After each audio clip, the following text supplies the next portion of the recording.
Hi everyone and welcome back to the channel. Today's video is going to be about 2024 and the altcoins preparing a major move to the upside in specifically March 2024, and I'm going to go through a couple of reasons as to why I think that.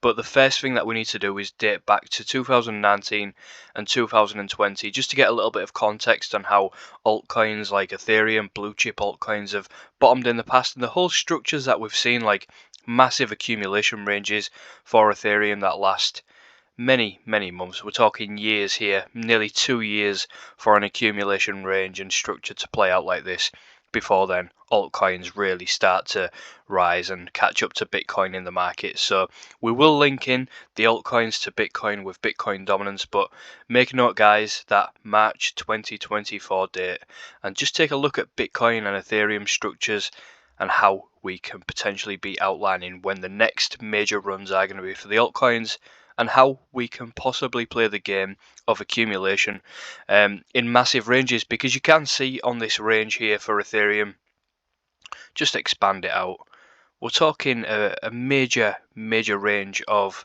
have a look at the percentage from the bottom, a 300% range there. So you don't just want to be blindsiding going into the market and buying the highs. So although you would have got away with it, it would have been very tough psychologically. Imagine how crypto Twitter would have been if you'd have bought both of these highs and you're down here and everyone's saying, wow, the next major support for Ethereum is down at $10. You know, people would have been saying that, and it's kind of the same sentiment as what we're getting now on some of the altcoins, which is why I'm making this video. So yeah, if you like the video guys, give it a like, any comments, subscriptions always appreciated. Of course it's not financial advice, but let's get straight into the video. So for now we are going to stick on Ethereum and stick back on this Ethereum 2018 chart all the way down to 2019 and identify 3 major key points that we've seen in the market where capitulation begins. We've got 3 major psychological capitulations here in the market.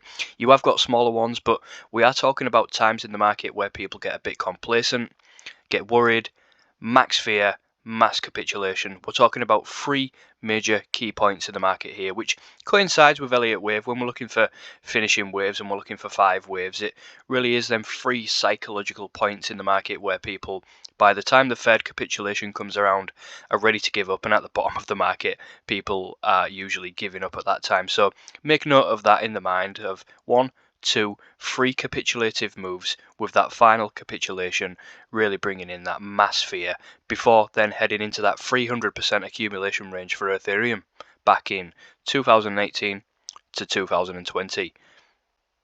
So when we start to begin to compare Ethereum's previous cycle, and we've got them 3 major capitulations that we've already talked about, let's take a look at something like Polkadot, for example, where we've had 1, 2, 3 major capitulations, and you can see this final capitulation here in July 2022 is very similar to that capitulation that we got for Ethereum back in November 2018, with that final flush to the downside. And of course it's not going to be exactly the same, but they say history doesn't repeat itself, but it often rhymes, and I think we're seeing very similar things play out here with Ethereum. Often, you know, we saw Ethereum bottom at that cluster of consolidation right here, where we went into a mass accumulation range, which at the minute for Polkadot would be right here.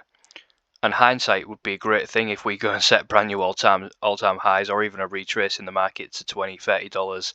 Hindsight would be a great thing, but we're talking about analysing this coin right now. If people knew this back then for Ethereum, people would have bought here, sold the top, bought down at the low again, and gone into that massive bull run with huge amounts of Ethereum to ride into the next bull cycle. So one thing I want to do is just, let's make note of where Ethereum finally capitulated, and it was right here in November 2018.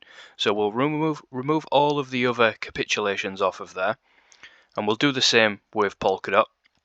And it leaves us with that final similar looking capitulation where we believe all of the altcoins have gone into final capitulation and into that accumulation range. But one thing you will note is the current accumulation range right now for Polkadot is only about 150%. You can see Ethereum's was about 300% from what we've analysed earlier, which means This doesn't have to be the bottom for Polkadot, but in my opinion it means we're getting very, very close to a crucial time in the market. Could we have another 50% fall in Polkadot and get that 300% accumulation range to begin? Absolutely, but we need to talk about not being fearful at the lows and not being greedy at the lows as well, because everyone always wants lower prices. And right now for Polkadot we are down. Let's have a look at how far we've come down for Polkadot. We're talking a major move to the downside of about 93%. Let's have a look at how much Ethereum came down in its first cycle. Take a look at this. We're talking about 93 and 94%. So we're talking very similar percentages, very similar structures, free capitulations with your final accumulation range beginning in June 2022 and beginning in November 2018 for Ethereum. So let's take a look at how long that accumulation range lasted for Ethereum. So I've just minimized Polkadot down here for a little bit while we analyze Ethereum, and we're going to take it from that first capitulation, that final capitulation that we saw for Ethereum in November 2018, because that is when, in my opinion, the accumulation range began. And we can see from my own perspective there, it took about 616 days there for Ethereum to complete full accumulation before breaking out and never ever coming back to these levels again. And people would be very lucky to get these prices again. Don't think we're ever going to come back down to around $200 for Ethereum. So that was clear accumulation. We've got hindsight to prove it, and we went on to a massive bull run where we did thousands of percent to the upside. So let's take a look at Polkadot right now. And let's analyze from this current final capitulation in Polkadot, very similar structures from that Ethereum capitulation there. Let's see where 616 days takes us out to. And you can see we're talking about February or March of 2024 for a final big accumulation range for Polkadot to have completed. Whether we've got a little bit further down to go, break the highs, come back within the range, many things can happen in this time frame. But when we're talking about comparing to Ethereum, and we're just seeing very similar structures, even though they don't look that similar, we're seeing everything psychologically and with trends analysis and talking about people's interest in crypto right now. People's interest in crypto back here was absolutely dead. You can see that from Google Trends, what we've discussed in previous videos, and people's interest right now in crypto is absolutely dead. Nobody ever wants to buy down here. Nobody wants to buy the lows because everyone's calling for lower. Everyone thinks we're going much lower and we're going to get much better prices. But the reality is, nobody knows. So when we've got a big accumulation range like this for Polkadot, which could be proven by hindsight, we'll come back to this video in a few years and we'll have a look. When we've got a massive accumulation range like this for Polkadot and we're at the very lower bounds of it, people get so scared. People say Polkadot's going to go to $1, $0. Just like people said for Ethereum back here, we've got so much lower to go. We're going final dips, final bids set down here.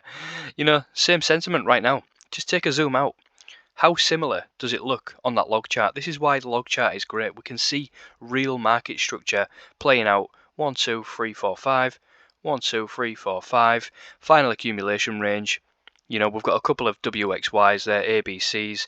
Could we get the same for Polkadot? Absolutely. And there's more coins than this, more coins than Polkadot showing that we're in final accumulation ranges. We've got things like Polkadot with things like Sand, HBAR, all with similar percentage drawdowns. Even though some could drop another 50%, we are at that stage of the market, in my opinion, where we need to be preparing for February, March 2024, where that final capitulation is done, that final accumulation range is done, and when we're preparing for the next bull cycle, because you can see 616 days there, two major bottoms there where people would have got absolutely excellent entries in the market. Could this just be another excellent entry in the market for Polkadot before we work our way back up? Maybe another capitulation and then send it into the bull market with the breakout coming in February, March 2024. Back to this key level, just like we saw with Ethereum. A lot can go on in this range. Ranges take different shapes and sizes. But realistically, when we look at the market, we look at the interest in the market, we're seeing very similar things here, especially in coins like Polkadot, Sand, XRP, H bar, even Chainlink is a very, very good example. We've had so much low volatility, much lower than this, but when we take a zoomed out perspective on things like this, we're seeing very, very similar market structures. So what I've also done here is just put Chainlink on the bottom of the chart, still comparing back to Ethereum in 2018 to 2020. You can see again very, very similar market structures, but this time in the market with the altcoins we've seen a lot less volatility. You can see this range for Ethereum was about a 300% range to the upside, and the current range that we've got here for Chainlink is nowhere near that. We've got about a 100% range. That could be because of many things. We've got a lot more money in the market now. The market caps of these coins are much bigger, and the market cap of crypto is much bigger than it was in 2019, 2020, which implies we're going to have reduced volatility, and that goes for the future of crypto as well. People love the excitement of the market, the fast moving market, but the reality is as more money comes into the market, we'll have a much slower, more accumulation phases, less volatile, more range bound markets. So when you just take a look at here again for Chainlink versus Ethereum, even if we was to take the accumulation range at the top there and make it a slightly smaller one, you can see we get 1-2 major bounces into these zones with them prior pumps to the upside. We've got 1-2 major bounces here for Chainlink. Was that your final opportunity? Potentially, we don't know. Again, hindsight is a wonderful thing in the market. We can look back on this video and say, wow, yeah, I wish I'd have just accumulated in this range. Just like people would have said for Ethereum back in 2019, I wish I'd have just accumulated. Ignore all the narratives, ignore all of the noise, and just accumulate spot positions. Don't want to be buying at the top of the range, but when we get them chances of them lower lower bound ranges hit, don't know what I'm trying to say there, guys. When we get them lower bound ranges hit, they're the times we want to be pulling the trigger. And we've had a couple of hits here for Chainlink into the low, and you can see people potentially even waiting for lower again for Chainlink. And this pump to the upside, not quite getting that opportunity. We've got a lot of liquidity to the upside here for Chainlink, just like we have for Polkadot, and just like we have for H bar and Sand. So, we could actually get them final dips. We could, realistically, I'm not saying that I know everything. We could be in a final capitulation dip here where we get another 50% move to the downside. Like, imagine we're just there for Ethereum as we was in 2018. Imagine we're there now for Chainlink and Polkadot and H bar. We could get them 50% drops. Yep, absolutely. But it's all about risk management and having a plan. So when we're talking about entering into the market, you don't want to be throwing everything into the market. You want to be leaving a bit of capital on the market on preserved, just so you can get that final dip opportunity. Because even if you was to get that final dip opportunity, the chances are we come back and test this range for another 100% move. Big risk to reward trades to be invested and played out there. So when we talk about psychology in the market and we're talking about altcoins, don't get greedy at the lows. People always want to get so much more for the money. Just in life or in general, in the market, it's all the same. Human psychology. We can see these ranges playing out for Chainlink, just like we've had them for Ethereum. Yes, granted, we've got a little less volatility in the market, but I think the market is rhyming absolutely perfectly here. Now, I believe I've saved the best till last here for comparing Sand to Ethereum back in 2018 and Sand's current price. We're talking about a trend line break on the log chart that once we've broken, we will never go back and test them lows. And you can see we've got a very similar structure here for what we had for Ethereum on that breakout back test. Same here for Sand, breakout back test. We've got 1, 2, 3 hits to the low. Usually you will get like 1, 2, 3 hits to the low before a big pump to the upside, which again, we're working our way back up to these ranges that we've analysed with Chainlink and Polkadot. These are the ranges that we need to be analysing. These are the times we need to be interested in the market and not give up in the market. Well, I've made videos in the past saying, if you're still here and you're still watching these videos, credit to yourself, because not many people are. These are off the cusp videos, off the cusp analysis, just talking into a microphone to not many people. It's a bear market, no one's interested. It's hard to keep these videos going, but we keep it up because we see the opportunity in the market. We keep recognizing that once these major logarithmic trend lines are broken to the upside, we get them major opportunities in the market. like we've seen with Ethereum in the past. So I think Sand with the metaverse and the narratives going forward could be an absolutely brilliant opportunity. Major similarities in market structure here from Sand to Ethereum back in 2018. Just another example of, you know, people will be waiting for these lower bound ranges to be hit down here, 4 and 5 cent for Sand, just like people was waiting for those lower bound ranges to be hit at $10, $20. People miss out because they get too greedy at the lows, wanting more for the prices. Again, human psychology coming into play. People are wanting Sand to just drop and capitulate down at the lows, but really, when we look at the market, how many capitulations have we had? Major capitulation 1, major capitulation 2, major capitulation 3, psychologically now below the lows. People are not interested. Let's just take a little look again at Google Trends and see where the interest in the cryptocurrency market is at the minute. And there we are, guys. I will keep reiterating this point. We're at levels we've seen back in 2018, 2019. Look at where we are now. Similar levels, boring, nobody interested, nobody searching on YouTube, nobody searching on the internet about cryptocurrency. It's not in the mainstream anymore. People still think now it's a scam. Everyone up here thought it was the next big thing. NFTs, wow, we're going to take over the world. Yeah, whatever, mate. People at work, or your friends asking you, should I buy, should I buy? No, none of that hype is in the market at the minute. We're seeing absolutely very low metrics in the market right now for Google Trends. We will expect this to be the lows, and the lows to never be come back to these levels in the market again. Each market cycle will leave market participants in the market, as you can see here. These was the low levels back at 4, 5 for crypto in 2018, 2019. Now I do believe the levels at about 15, 16 are going to be the lows. We'll never ever go back to these lows, I don't think, for crypto searches in the market once again. So again, just to reiterate that point, we're at them levels now where we was 2018, 2019. We've seen the similarities in the altcoins against Ethereum, comparing the cycles. We're at these low levels now. If you're still here, I think you've got a big chance of making it in the next market cycle. People did not take many profits in this market cycle. I myself wish I could have taken more, but luckily at least I took some. You know, many people didn't, so people will have quit calling crypto a scam. The people that are still here, the people that took profits, ready to absolutely utilize those profits with a plan, Fibonacci's, market analysis. These are all things that you can utilize, but really if you've got that market psychology down to a T, and you recognize when people are interested and people are not interested, take a look at market structures, ready for a bit of a plan of when to DCA in an accumulation range, I don't think you can go wrong too much. I would not recommend trying to trade with high leverage at the minute. I know you see many people on Twitter, 95% of people on Twitter probably lose money anyway.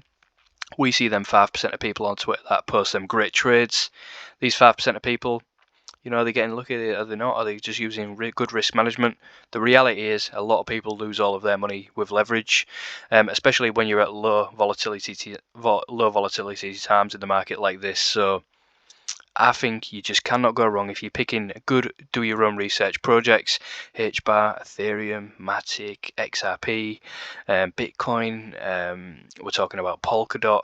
Projects like this, we're going to at least, in my opinion, get a retrace of 50, 60, 70% to the upside once this accumulation range is done.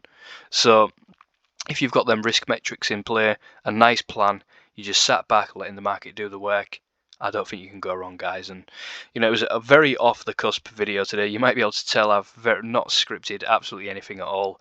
We've just gone through the market psychology, comparing some altcoins to previous altcoin cycles. So I hope this has helped. Of course, not financial advice. We'll just finish up here. If you can, like the video, it really helps. Of course, any comments as well and subscriptions always do the trick. But yeah, I'll see you next time, guys. Cheers.